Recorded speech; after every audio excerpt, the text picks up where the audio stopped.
There's a live look at the downtown Canton. There's some lightly falling snow out there, a bit reduced visibility, a bit more snow to come too.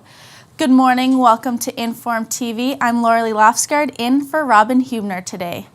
Northwestern North Dakota could receive up to 15 inches of snow, while the Fargo-Moorhead area likely will be less affected by the storm, but still receive a significant amount. The National Weather Service predicted between 8 to 10 inches of snow for the FM area last night. Wind speeds in Fargo will be from 15 to 25 miles per hour today, causing drifting and blowing snow and reducing visibility to a quarter mile, especially in the countryside.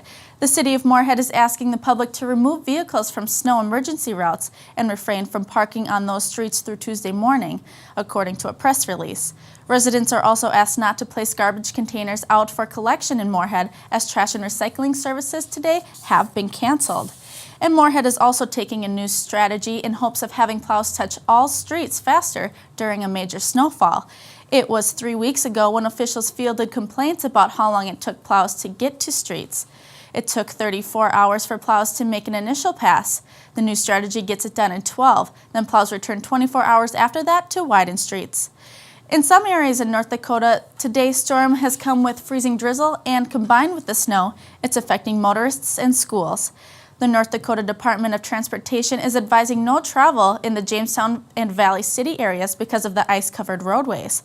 The advisory also has been extended to areas north of Minot because of heavy snow causing zero visibility. In addition to that, a travel alert has been extended to the Grand Forks area. For the latest weather-related delays and closures, go to inform.com and wday.com. Cardinals are now in Rome for their first pre-conclave meeting.